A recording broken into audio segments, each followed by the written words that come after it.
தலைப்புச் செய்திகள்.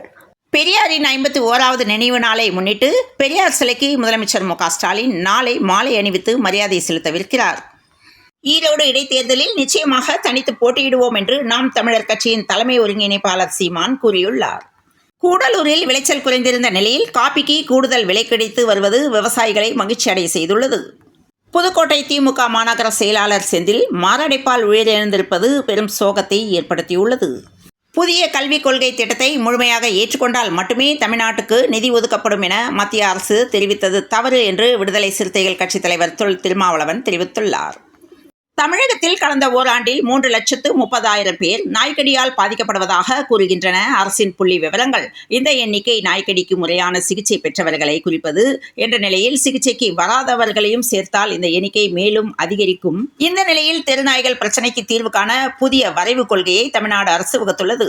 தென்காசி மாவட்டம் சங்கரன் கோவிலில் நடைபெற்ற பொதுக்கூட்டத்தில் அமைச்சர் அன்பில் மகேஷ் கலந்து கொண்டார். அப்போது மேடையில் பேசிய அன்பில் மகேஷ் அம்பேத்கர் குறித்து அமைச்சர் அமித்ஷா பேசியதை விமர்சித்துள்ளார்.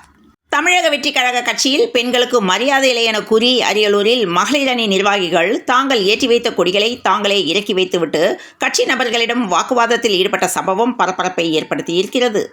டெல்லி குடியரசு தின அணிவகுப்பில் தமிழக அலங்கார ஊர்தி நிராகரிப்பா என்ற கேள்வி எழும்பிய நிலையில் இபிஎஸ்க்கு அரசு விளக்கம் அளித்துள்ளது. விழுப்புரம் பக்கிங்காம் கால்வாயில் 3 சகோதரர்கள் தவறி விழுந்த நிலையில் ஒருவர் சடலமாக மீட்கப்பட்டுள்ளார். விவசாயிகளுக்கு பட்ஜெட்டில் நிதி ஒதுக்குகிறோம், நிதி ஒதுக்கப்படவில்லை என்று கூறுபவர்கள் மனசாட்சியை விட்டுவிட்டு பேசுகிறார்கள் என்று அமைச்சர் ஏவாவேலு தெரிவித்துள்ளார். விடுதலை 2 நக்சல் தீவிரவாதத்தை நியாயப்படுத்தியிருப்பதாக அர்ஜுன் சம்பத் பரபரப்பு குற்றம் சாட்டியுள்ளார்.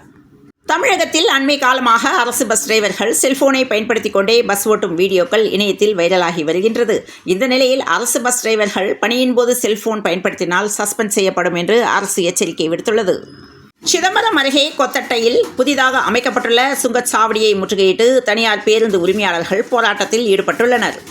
மேட்டூர் அணை நீர்மட்டம் இன்று காலை 8 மணி நிலவரப்படி 119.3 அடியாக உள்ளது. வினாடிக்கு 2886 கன அடி தண்ணீர் வந்து கொண்டிருக்கிறது. மதுரை மீனாட்சி அம்மன் கோவில் அஷ்டமி சப்பரம் தேர் திருவிழா கோலாகலமாக நடைபெற்றது. ஒசூரில் யானையை வேட்டையாடி தந்தத்தை விற்பனை செய்ய முயன்ற 7 பேரை வனத்துறையினர் கைது செய்து அவர்களிடமிருந்து 2 தந்தங்களை பறிமுதல் செய்தனர். கடலூர் டு சிதம்பரம் தனியார் பேருந்துகள் இயங்காது என்ற தகவல் வெளியாகியுள்ளது. உலகம் முழுவதும் உள்ள தமிழ் மக்களால் வருடந்தோறும் பொங்கல் திருநாள் சிறப்பாக கொண்டாடப்பட்டு வருகிறது. இந்த நிலையில் பொங்கல் பண்டிகைக்கு 5 நாட்களுக்கு முன்பு பரிசு தொகுப்பு விநியோகம் செய்யப்படும் என்று தமிழக அரசு அறிவித்துள்ளது. மத்திய அரசின் பல்வேறு துறைகளில் புதிதாக தேர்ந்தெடுக்கப்பட்ட 71,000 பேருக்கு பிரதமர் மோடி இன்று பணி நியமன கடிதங்களை வழங்குகிறார். ஓராண்டில் 17 பேர் பலி. தமிழ்நாட்டில் நடப்பது ஆன்லைன் ரம்மி நிறுவனங்களை வளர்க்கும் அரசா என்று அன்புமணி கேள்வி எழுப்பியுள்ளார். தமிழகத்தில் எல்லைப் பகுதிகளில் கொட்டப்பட்ட கேரள மாநிலத்தை சார்ந்த மருத்துவ கழிவுகளை நள்ளிரவில் பலத்த போலீஸ் பாதுகாப்புடன் தமிழக எல்லையை தாண்டி அனுப்பி வைத்தனர்.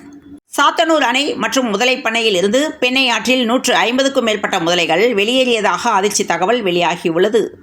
கேரள மாநிலம் பத்தினம்திட்டா மாவட்டம் கோனி பகுதி பியூட்டி பார்லரில் மேற்கு வங்கத்தை சேர்ந்த 21 வயது பெண் பியூட்டிஷியனாக பணிபுரிந்து வந்தார். இவர் அதே பகுதியில் அறையெடுத்து தனியாக தங்கியுள்ள நிலையில் பெண் பாலியல் பலாத்காரம் செய்யப்பட்டதால் ரயிலில் தப்ப முயன்ற 2 வாலிபரை கைது செய்தனர். அற்ப காரணங்கள் கூறி மருத்துவ சிகிச்சைக்கான தொகையை கேட்கும் விண்ணப்பங்களை நிராகரிப்பது நியாயமற்றது என்று சுட்டிக்காட்டிய சென்னை நுகர்வோர் நீதிமன்றம் பாதிக்கப்பட்ட நபருக்கு 3,29,000 ரூபாய் சிகிச்சை தொகையை 9% வட்டியுடன் வழங்க காப்பீடு நிறுவனத்திற்கு உத்தரவிட்டது. தமிழ் மொழியில் எழுதப்படும் ஹைக்கூ கவிதைகள் இந்திய மொழிகளில் சிறந்ததாக உள்ளன. ஆனால் உலக அளவுக்கு இன்னும் வளர வேண்டுமென கவிஞர் ஈரோடு தமிழன்பன் பேசியுள்ளார். டெல்லியில் நடைபெறவுள்ள குடியரசு தின விழா அணிவகுப்பில் தமிழ்நாடு அலங்கார ஊர்திக்கு அனுமதி அளிக்கப்படவில்லை என ஊடகங்களில் செய்தி வெளியான நிலையில் அது வதந்தி என்று தமிழ்நாடு அரசின் தகவல் சரிபார்ப்பகம் விளக்கம் அளித்துள்ளது.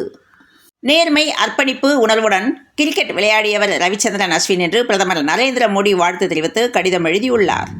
இந்திய கிரிக்கெட் அணியின் கேப்டன் ரோஹித் சர்மா தனது விளையாட்டு உத்தியை மாற்றிக்கொண்டு விளையாட வேண்டும் என்று இந்திய கிரிக்கெட் அணியின் முன்னாள் பயிற்சியாளர் ரவி சாஸ்திரி தெரிவித்துள்ளார்.